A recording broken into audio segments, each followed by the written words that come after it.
children. Welcome to another class of business studies.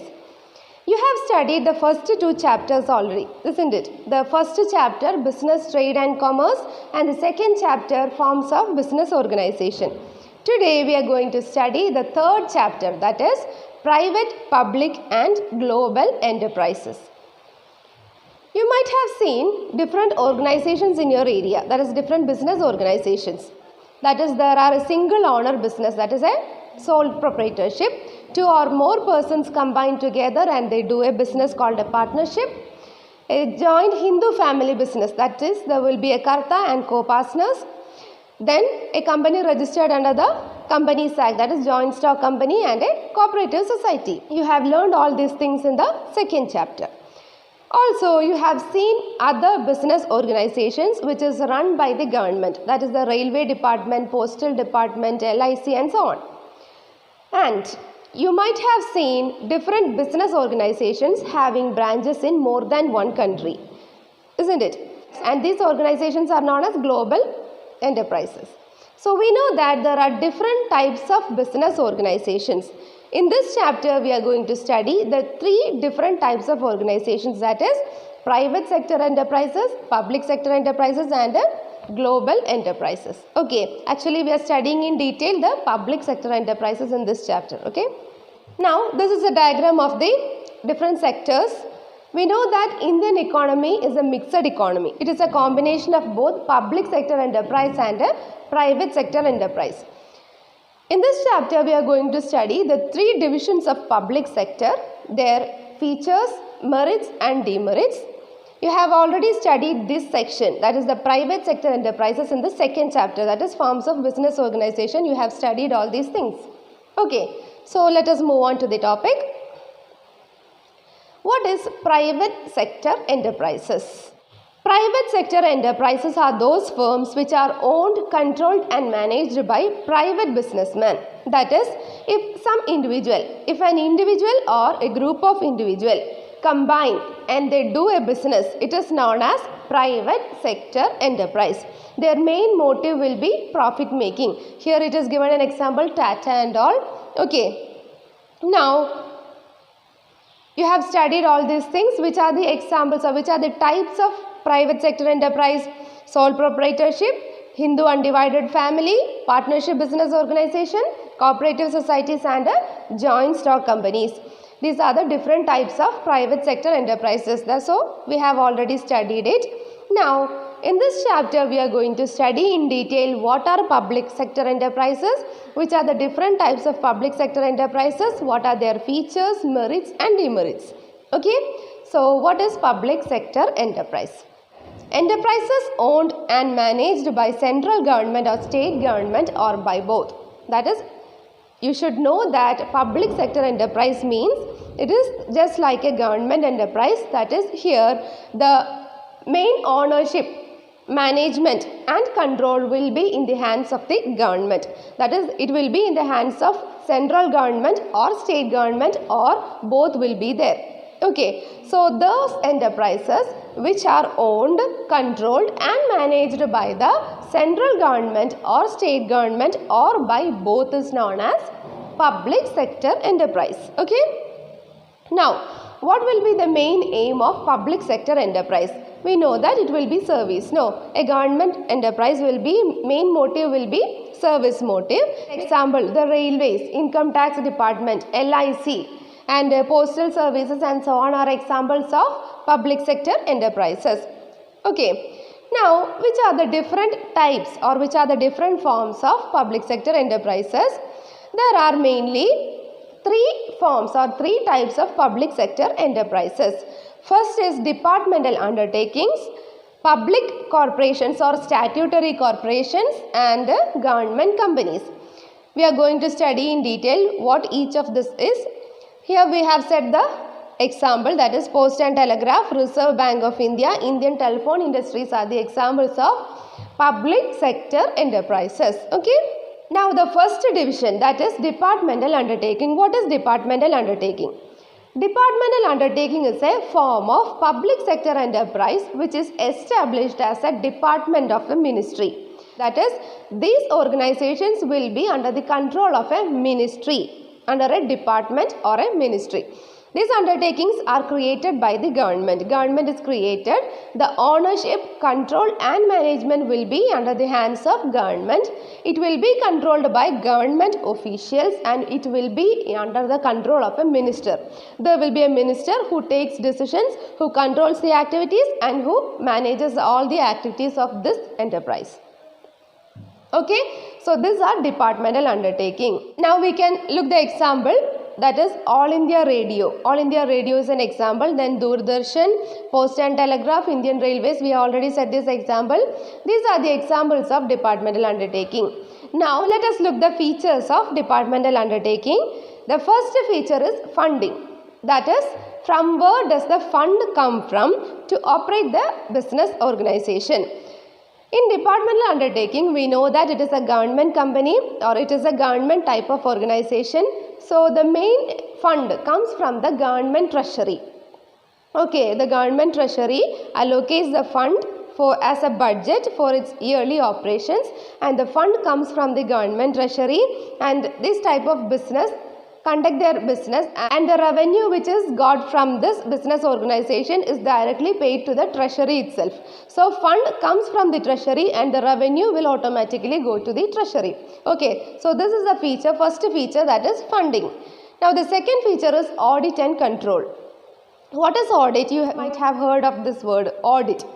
Audit means inspecting the books of accounts. We have studied the vouchers and all now in accounting. So with that voucher, the auditor will check the entries of the business transactions whether it is correct or not. So audit and control is, they are subject to government audit. That is, it is compulsory for departmental undertaking to conduct audit and control procedures. So auditing is necessary, auditing is compulsory. The third feature is employees. Who are the employees of departmental undertaking? That is, the employees are government servants or government officials. Government appoints an official or a person to conduct the business activities, or each employees of a departmental undertaking will be the government servants or government officials. Now, the next feature is control. Subject to direct control by the concerned ministry. We already said that departmental undertaking is established under a department as a ministry. So there will be control of that ministry or control of that concerned department head. Okay, so there will be direct control of that ministry. Next, the next one is accountability. That is, accountable to the ministry and the government. Departmental undertaking is always accountable or is always responsible to the government or that particular ministry. Okay, so these are the features of departmental undertaking. We said that the first feature is funding, that is, the main amount or main money required to conduct the business comes from the government, and the revenue earned from this business or the profit earned from the business is directly sent to the treasury. And second one is, it is necessary to conduct the audit and control procedure because it is compulsory. And government servants are the employees of the departmental undertaking, and there will be direct control of the ministry and the government. And the last one is, it is accountable or it is responsible to the government and the ministry. So these are the features. Next, which are the merits of departmental undertaking? The first merit is control of Parliament. Better control over funds and operations as it is controlled by the ministry. We said that this undertaking or this enterprise is always under the control of a ministry. So this minister or this ministry will be liable or will be responsible for all those activities. So always there will be a direct control of the Parliament. Okay. Next feature is public accountability. We said that accountability means responsibility. So there will be always a public responsibility as it is a government company. It is responsible to the government. These type of enterprises will always be responsible for the government for their activities or for the decisions they are taken. Okay. Next is source of revenue to government. We said that the funds come from the government and go to the government. So it is a source of revenue to the government. Income earned by these organizations directly goes to the treasury. Okay, we already said that. And the last one is national security. National security means secrecy can be maintained, especially in case of strategic industries such as defense, etc. We know that these strategic industries are those industries which would not disclose any information about that. That is a secret industries, that is military, defense, air force and so on. So these type of industries can really depend upon departmental undertakings for their activities. So it ensures national security. Okay. So these are the merits of departmental undertaking. The first merit is there will be always the control of the parliament, and the next one is it is always responsible to the government for its activities, and the third one is the government gets revenue from these type of enterprises. So it is a source of revenue to the government, and the last one is national security. The strategic type of industries like defense, military, air force and so on can really depend upon these type of industries because secrecy is always maintained. Next is limitations of departmental undertaking. Whatever merits is there will be limitations. We can look what are the limitations of departmental undertaking. The first is lack of flexibility. Flexibility means it can be changed. Here lack of flexibility means no change is occurred. That is, whatever decisions are taken, these enterprises have to approach the ministry, have to get approval, and after that only they can implement the decisions. So there is lack of flexibility. Predetermined rules and regulations and interference from the ministry. Always there will be a control from the ministry, so they cannot take decisions on their own. Okay. Next is delay in decisions. We know that they want to get approval from the minister, only after that they can implement the action. So always there will be delay in decision. Decision making is not easily possible. Always there will be delay. Approval from the government is necessary to take decisions. Now the third limitation is unable to tap business opportunities. Tap means utilize. So here the government official or the employees cannot easily make use of any business opportunities that comes before them, because they have to approach the minister and do all those activities. The conservative approach of bureaucrats does not allow them to take risky ventures. That is, bureaucrats means some government officials who are not ready to take any risk and all, because they don't want to take any risky adventure. So if a good business opportunity happens also, they are not able to tap that business opportunities. They cannot make use of or make utilize of that business opportunities. And the next one is red tapeism and bureaucracy. What is red tapeism? That is, when we go to a government office and when we give an application for any activities, they will just go through that and they will put it in a file and with a red covering. And with a red covering they will close it and keep it aside, isn't it?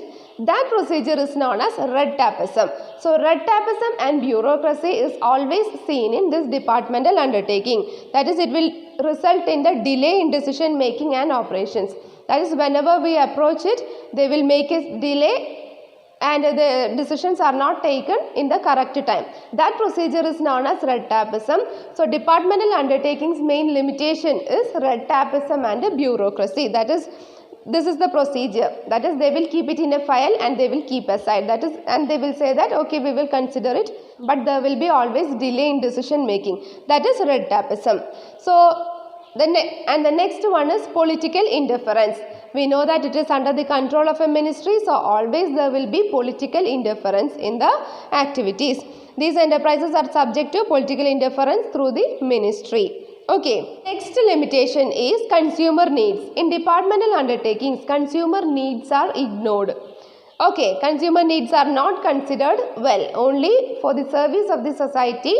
They say that they work for the service of the society, but consumer needs are not ignored. So these are the limitations of departmental undertaking. The first limitation is lack of flexibility. That is, as there is a provisions of predetermined rules and regulations, there is lack of flexibility. The government officials cannot take decisions on their own. Second one is there is always delay in decision making as they have to get approval from the ministry. And the third one is If any business opportunities come, they won't be able to tap or utilize those business opportunities. And next one is red tapeism and bureaucracy is always seen in departmental undertaking. There will be always political interference from the ministry in the activities of the enterprises, and consumer needs are ignored or not at all considered in these type of enterprises. Okay, so these are the different limitations, merits and features of departmental undertaking. Now we are going to study the second type, that is statutory corporations or public corporations. What is a statutory corporation? A public corporation or a statutory corporation is a public sector enterprise established by a special act of parliament or a state legislature. That is, by passing a special act, these type of enterprises come into action, and this special act is passed in the parliament or state legislature. Okay, that is, we know RBI Act 1934. It is an example of the public corporation. By passing a special act, new business enterprises came into existence. These type of business organizations are known as statutory corporations or public corporations. As a body corporate, it is a separate entity for legal purposes and can sue and be sued, enter into contract and acquire property in its own name. That is, as it is a body corporate or as it is a separate organization, it is a separate entity for legal purposes. That is, these organizations have a legal existence. That is, they can sue and be sued. What is sue and be sued? And be sued means this organization can file a case against any other person, and the other parties, that is the third parties, can file a case against this organization and enter into contract, acquire property in its own name. That is, it has a separate legal entity. It can do anything on its own name. In the company's name, in the business organization's name, it can do it. It can enter into a contract or agreement. It can file a case. It can buy a property or something in its own name. It can enter into a contract, any legal contract, any agreements and so on. Okay. Now, these are the examples of public corporations. That is the RBI, Reserve Bank of India, Indian Airlines Corporation, LIC, KSRTC and so on are examples of statutory corporation. That is, by passing a special act in the parliament or state legislature, these organizations are come into practice or come into existence. RBI, we have here, that is the RBI Act 1934. By passing this special act, RBI came into existence. Okay, so these are the public corporation. Next, which are the features? The first feature is formed by a special act. We have already said that it is formed by a special act. That is the LIC. LIC came into existence by the LIC Act 1956. It is created under a special act of parliament or state assembly. So this is the first feature. Second feature is ownership. Who will be the owner? Ownership will be under the hands of the government. So here the government is the owner. And the third one, separate legal existence. We said that these type of organizations have a separate legal existence. That is, they can enter into contract, they can own or buy property, they can do whatever in its own name. So it has a separate legal entity, that is separate legal existence. And next is financial autonomy. Autonomy means freedom. Obtain funds through borrowing from treasury or public and from the sales of goods and services. That is, these type of organizations, public corporations or statutory corporations, they get the fund from borrowing from treasury. They borrow from the treasury. That is, the treasury do not give them directly. They borrow from it or public. Or from the public, they invite the subscriptions. That is, they invite the shares and all from the public. And from the sale of goods and services, they will say, or they will do any services and all. Suppose LIC is doing a service. Fourth point is financial autonomy. What is autonomy? That is freedom. These organizations, these public corporations or statutory corporations, they obtain the funds. How does they obtain the fund? In departmental undertaking, we said that this type of organizations get the fund from the government treasury. But here in public corporation, these corporations raise their funds by borrowing from the public. Either they will invite shareholders from the public or from the government, or they will do any sale of goods or services. That is, they will do any services and from that they will get the money. Suppose LIC is giving a service of insurance, no, and KSRTC, Kerala State Road Transport Corporation, it is a service. So these type of organizations get fund from the sale of goods and services. It has the power to utilize its revenue. We said that in departmental undertaking, the fund or the revenue raised from these undertakings are paid to the treasury. But here they have the power to utilize that revenue. They can make use of that revenue. They can do whatever they like according to the company rules. Okay, here they have the power to utilize those profit or revenue. Next feature is employees. In departmental undertaking, we said that government servants are the employees. But here it is appointed as per the terms and conditions of the corporation and they are not to be treated as government servants. Here the employees are recruited or selected as per the conditions of the corporation. That is what is mentioned in that special statute or special act. The employees are selected according to that statute or act. So here it is appointed as per the terms and conditions of that special act and they are not treated as a government officials. So here the employees are not government officials. In departmental undertaking it is government official, but here it is not government official. The employees are treated according to the terms and conditions of the act. Okay. Next is independent accounting and audit. In departmental undertaking, we said that audit and control is compulsory. But here, it is not compulsory to conduct the audit and control procedures. It has its own accounting and audit, but not subject to government audit and budget allocation. Here, it is not compulsory to prepare audit or to conduct audit procedures, but they should do their accounting procedures according to the terms and conditions of the act, because these companies are incorporated according to that act and the activities will always be according to the terms and conditions of that act. So these are the features of departmental undertaking. The first feature is it is formed by a special act. Example, the LIC is formed by a special act called LIC Act 1956. And the next feature is ownership. Here government is the owner. And the third one is these type of enterprises will have a separate legal existence. That is, they can enter into contract, they can buy properties on its own, they can sue and be sued and so on. And the next one is financial autonomy. That is, there is a complete freedom to operate the financial activities. That is, they don't have to give their revenue to the government. They can utilize this as their own. And next is employees. Here the employees are appointed as per the terms and conditions of the act and not according to the government. Here government officials are not the employees, they are separate one. Now the last one is independent accounting and audit. That is, they are not subject to the government's accounting and audit procedures, but they should do the accounting procedures according to the terms and conditions of the act. So these are the features of public enterprises or public corporations.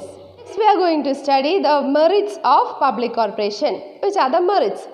First, high degree of flexibility. We know that in departmental undertaking there is lack of flexibility, that is, there is no need, that is, they don't have the freedom to operate on their own, they have to contact the ministry and so on. Here there is high degree of flexibility, that is, they can change decisions on their own. It enjoys flexibility of operations and financial and managerial freedom since it is free from the undesirable government control. Here there is no interference from the government, or there is no direct interference from the government. So they can take decisions on their own. So there is high degree of flexibility. And the next one is least government interference. Here we are not saying that no government interference, there will be government interference, but it will be less when compared to the departmental undertaking. So there will be least government interference. As there is no budget allocation for funds from government, there is no much government control. Okay. And the next one is autonomous status. That is, they can frame their own policies and procedure within the purview of the act. We said that statutory corporations are those public sector enterprises which are established by a special act of parliament or state legislature. So these enterprises should function according to that special act. So the autonomous status or the freedom they would enjoy will be within that limit of the act. Whatever the act says, they will have to follow that act. They would have to act according to the terms and conditions prescribed in that act only. So they have a freedom, that is they have an autonomous status. They can frame their own policies, that is they can frame their own policies. They can do whatever decisions they want to take, and they can plan or procedure or whatever they do within the limit. Purview means within the limit of the act. Okay. Now the next one is helps in economic development. It helps in the economic, it contributes towards the economic development in a big way. That is, we know that government companies or statutory companies are for the benefit of the society. They provide service to the society. So whatever the fund or the whatever revenue comes from it, it will be for the society's interest, or it will be for the welfare of the society. So it helps in the economic development of a nation. And the last one is stability. That is, stability means fixed, stable. Since they are not subject to political changes, they can take long-term business policies. That is, there will be not much government interference or something. So there will be no political interference. So these can take long-term business policies, or they can enter into contract for a long-term basis. So when compared to the other types of business organizations, statutory corporations have a stable, that is, they have a long life. Okay. So these are the merits of public sector enterprises. The first merit is high degree of flexibility is there, because they don't have to contact the ministry or something. They can take decisions on their own. And the second one is least government interference. There will be less control by the government in the internal activities of the enterprise. And next one is autonomous status. That is, they can frame their own policies and procedure, and according to that act they can do whatever they like. And next is helps in the economic development. Actually it is a source of revenue. So it helps in the economic development of a nation. And last one is stability. That is, it is always fixed, because when compared to other type of enterprises, these types of enterprises have a stable life. That is, they can enter into a long-term business policies, as there is not much political changes. Okay. Now, what are the limitations of public corporations? The first limitation is rules and regulations. We said that these organizations are framed or established under a special act, and it is formed by this special act. So these organizations should always follow these rules and regulations which is mentioned in the act. It does not enjoy much operational flexibility, as it is governed by various rules and regulations of this act. That is, these enterprises can take decisions, can act only according to that special act. They cannot do anything beyond that act. Okay. Now, next is political interference. We said that there is least government interference. That means there is no government interference is not there. There will be least government interference. Sometimes there may happen that political interference will be there. That is, in practice, complete autonomy is not possible due to interference from the ministry. That is, in practice, we said that there is autonomy, there is freedom in operation, but in practice there is not much freedom in operation, because there will be interference, or there will be intervention from the ministry. Now, chances of corruption are there. Corruption means misuse of the government officials in their duties. So officials may misuse the autonomy status for their personal gain. For getting personal gain, they may misuse their official status. So there will be chances of corruption. And next is inefficiency.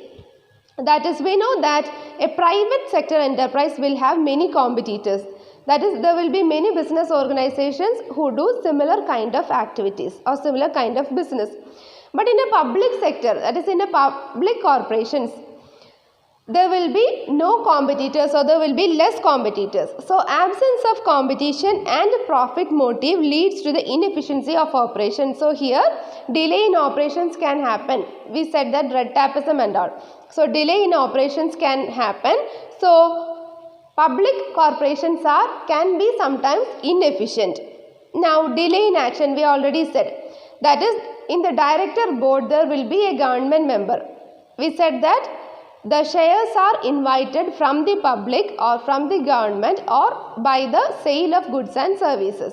So there will be government in the shareholders. So here it is said that quick decisions cannot be taken by the officials because of the involvement of government nominees in the director board. In the director board, there will be government officials, there will be public or other persons. So, because of their involvement in the decision making process, it can get delayed. Okay, delay in action means involvement of these government officials can lead to delay in actions.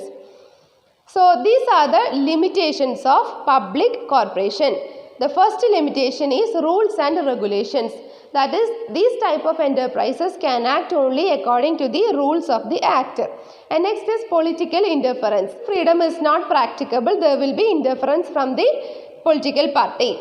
Next is chances of corruption. That is, the government officials can misuse their official status for personal gain. And next is inefficiency, that is because of the absence of the competitors and so on, and profit motive leads to inefficient operations. Delay in action can happen because of the involvement of the government officials, delay in action also can happen. Okay, so these are the limitations of public corporation. Next we are going to study the third category, that is government company. What is the government company? Next we are going to study the third category, that is government company. What is a government company? A government company is a public sector enterprise which is established, registered and governed by the Companies Act 2013. Those companies which are established under the Companies Act 2013, those companies are known as government company. Okay. Public enterprises organized under the Companies Act are called government companies. It is a company in which at least 51% of the share capital is held by the central government or by the state government or both. That is, a government company is a public sector enterprise in which 51% of the share capital, that is the major portion of the share capital, will be in the hands of a government, that is in the hands of central government or state government or by both. Okay, so these type of enterprises are called government organizations, and the rest 49% will be in the hands of private enterprises or so on, but the major portion or full portion will be under the hands of the government companies. That type of enterprises are known as government company. Now, which are the government companies in India? Hindustan Shipyard Limited, Bharat Heavy Electricals Limited, Coal India Limited, Steel Authority of India Limited. These are the examples of government companies in India. Now, what are the features of government company? The first feature is incorporation. What is incorporation? Registration. We said that all those public sector enterprises which are established, registered and governed by the Companies Act 2013, that type of business organizations are known as government company. That is, the major shares will be in the hands of the central government or state government. That type of enterprises are known as government company. So here incorporation or the registration, it is incorporated under the Companies Act. According to the Companies Act, if a company is registered, it is known as government company. Next one is separate legal entity. We had discussed what is separate legal entity. These type of organizations will have a separate legal existence. That is, they can enter into contract in that company's name. They can sue and be sued. That is, they can file a case against someone and they can buy properties or something on their own. They can enter into contract or they can enter into agreement and so on. So they have a separate legal entity or separate legal existence. Now the third one is management. Here the management will be in the hands of the directors appointed by the government, because as the control is under the hands of the government, the management will be, we can say that it will be also under the hands of the government. That is, those servants or those officials which are appointed by the government will be managed. They will manage these type of organizations. And the next one is memorandum and articles of association. Now, note that these two are the main documents or important documents of a company. We will study in detail in accountancy what is memorandum and what is articles of association. Now understand that these two are the main documents of a company. Memorandum contains the details of the company, that is the name of the partners, the address, location, the contribution by each partners and so on. And articles of association means the bylaws of the company or the rules and regulations that a company have to follow. That is articles of association. We will study in detail. Now the objects of the company and its rules and regulations are contained in these documents. So the government company will have to prepare these two documents, that is memorandum and articles of association. And the next one is accounting and audit procedure. In departmental undertaking, we said that auditing is compulsory. In statutory corporation, we said that it is not compulsory. Now, in government company, they are exempted from accounting and audit rules as per the Act. Here, it is not compulsory, that is they are exempted means they are excluded from preparing these accounting and auditing procedures. But there is a clause but there is a condition that, however, government appointed auditors' report should be presented in the Parliament or Legislative Assembly. That is, a report by an auditor which is appointed by the government should be there at the Legislative Assembly, should be presented at the Legislative Assembly. Next feature is fund.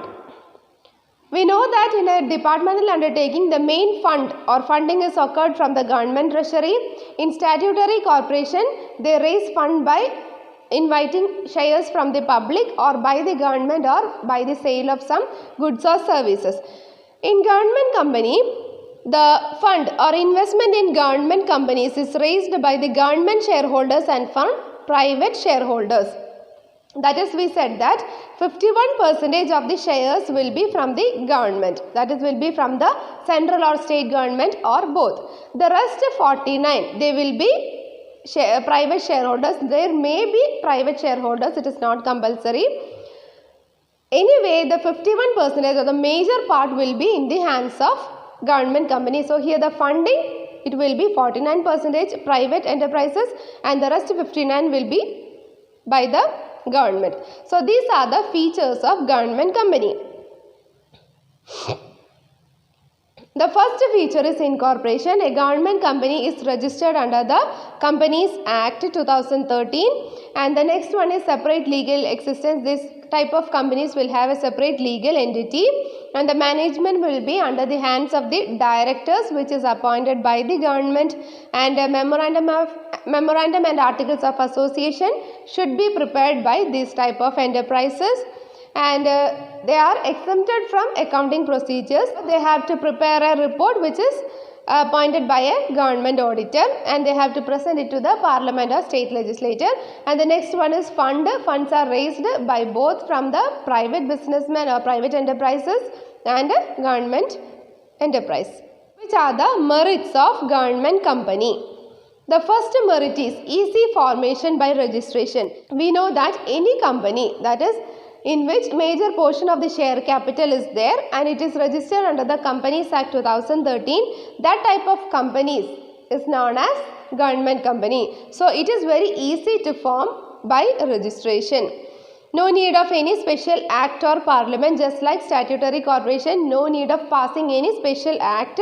They can simply form by registration under that special Companies Act. Okay.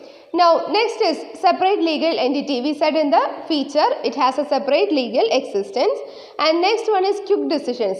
In departmental undertaking, the main limitation was delay in decisions, as they have to approach the minister and they have to get approval, and later that only they can implement the action. But in government company, there is quick decision is possible, because prompt decisions in time, it has autonomy power. They have the freedom to operate on its own. So there will be no delay in decision making. Quick decisions can be occurred. This prevents unhealthy business. We said that there will be lack of competitors in government company. So it can control unhealthy business practices by providing goods and services at a reasonable price. We know that the service given by the government will be always reasonable, no? So unhealthy business practices can be controlled to some extent because of these type of enterprises. So these are the merits of government company. The first merit is it is very easy to form. It can be simply formed by registration and it has a separate legal entity. Quick decisions can be made and it prevents unhealthy business practices. Okay, now the last topic of today's class, limitations of government company. What are the limitations of government company? The first limitation is autonomy is just for namesake. Now, you might have been wondering that in the merit we will say that there is autonomy and in the demerit we will say that there is no autonomy. So, why is it like that, you might be thinking? I will give an example, that is, you have freedom to talk in class, but you have freedom only when I permit or when the teacher permits you to talk, only you have freedom, isn't it? So here autonomy is there, but there will be no complete freedom or there will be no complete autonomy. That is, since the government is the only shareholder in some companies, provisions of Companies Act have no relevance. Although there is provisions in the Companies Act, there will be government interference. Okay. Next one is no accountability. There will be no responsibility. That is, here government is the major shareholder. Even though major investment is made by the government, it is not answerable to the parliament. Okay, so there is no accountability in government company. And the last one is main purpose is not served. Being the major shareholder, government controls the affairs of the company. It defeats the main purpose by registering like other companies. So these are the limitations of government company. So today we studied the different types of public sector enterprises, that is departmental undertaking, statutory corporation and government company, and their merits, demerits and features. Hope you understood today's class. If you have any doubt, you can contact me. Thank you. See you in the next class.